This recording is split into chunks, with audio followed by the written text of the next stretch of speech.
Mais avant tout ça, Pascal, un peu d'air, un peu d'iode. L'histoire de cet homme, un aventurier, le navigateur Yvan Bourgnon, qui est sur le plateau de Première Édition. Bonjour Yvan. Bonjour. Il y a pratiquement un an, vous vous lanciez dans un défi fou, le premier tour du monde sur ça. Je voudrais qu'on voit cette coquille de noix, ce petit bateau, voilà, non habitable. Paris presque gagné. Oui, parce que l'histoire, malheureusement, et vous allez nous le raconter, s'est arrêtée du côté de l'océan Indien. On va regarder d'abord un petit peu un résumé de votre aventure extraordinaire. Igor Saïri. Ça a commencé à toute vitesse sur l'océan Atlantique en octobre 2013. Le pari est un peu insensé. Yvan Bourgnon part à la conquête du monde sur ce minuscule voilier non habitable d'un peu plus de 6 mètres de long.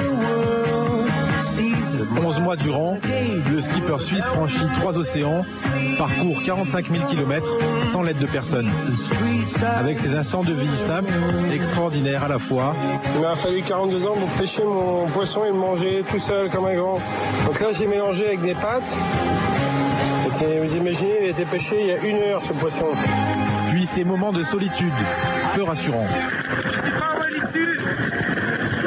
En tout cas, c'est loin. Yvan Bourgnon déjoue 5 tempêtes avec des vents supérieurs à 100 km/h et survit à 2 chavirages.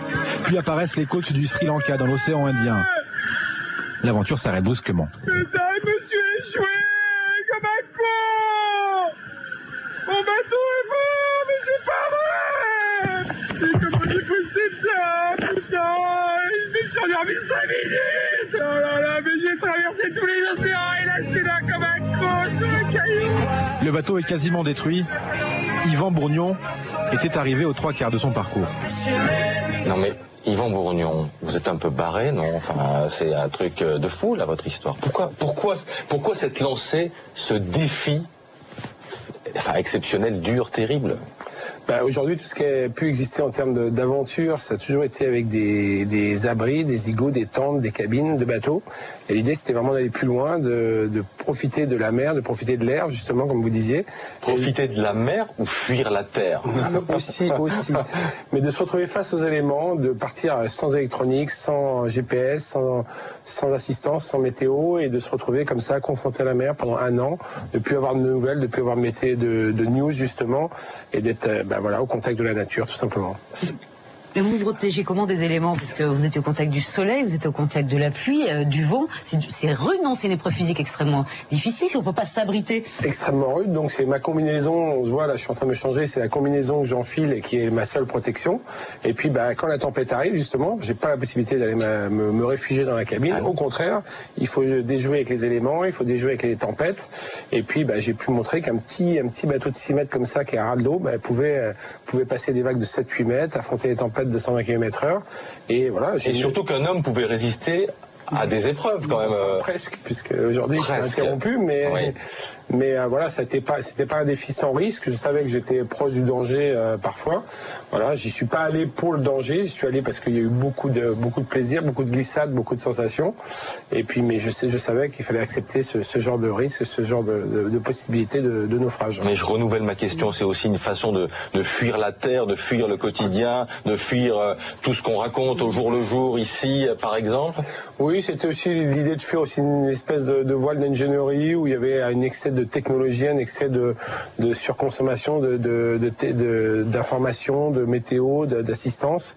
Voilà, j'avais vraiment envie d'être à l'écart pendant 1 an. Je critique pas cette voile moderne, bien sûr, qui existe et sur laquelle je vais revenir, mais voilà, c'était une parenthèse. Yvan Bourgnon, sur un plan purement personnel, comment on gère pendant tout ce temps cette solitude sur cette masse d'eau? 150 jours de mer en solitaire, ça vous permet de vous retrouver avec vous-même, de méditer, de faire le point sur sa vie, de faire les bons choix. Et je peux vous assurer que ça fait du bien. Je vous le conseille fortement. Oui. Est-ce qu'on a le courage? Ça, c'est pas sûr. Bon, alors, le défi, c'est 3 océans traversés. Comment elle va la mer? Parce que vous l'avez vu, l'océan et les mers, vous les avez vus comme personne. Est-ce que les océans vont aussi mal que ça?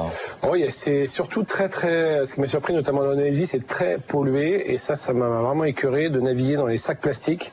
À ce point-là. En Indonésie, Indonésie, je peux vous assurer que vous pouvez pas faire 10 mètres sur l'eau sans de voir des déchets de tous les côtés, des poussettes, des frigos, des trucs.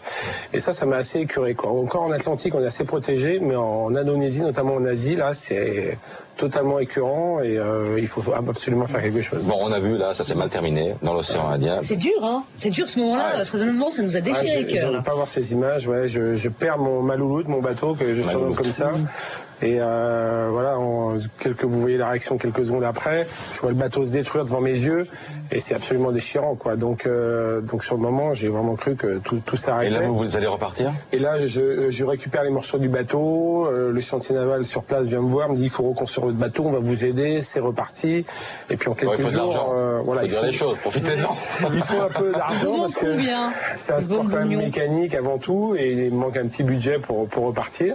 Donc 80 000 € là avant la fin du mois de septembre pour repartir avant la fin de l'année et poursuivre l'aventure. Et comment fait-on pour vous aider si des téléspectateurs les gens trouveront mon site internet et sauront me joindre, mais ouais, non, j'ai bon espoir. J'ai déjà eu des bons partenaires comme Forward Sailing en avant tout qui m'ont accompagné dans cette aventure. Et voilà, il reste 20% du parcours seulement. Les 80% les plus difficiles ont été faits. J'ai fait quand même 45 km. Donc voilà, la dernière ligne droite, on va la faire. Voilà, Yvan Bourgnon qui était avec nous tout à l'heure.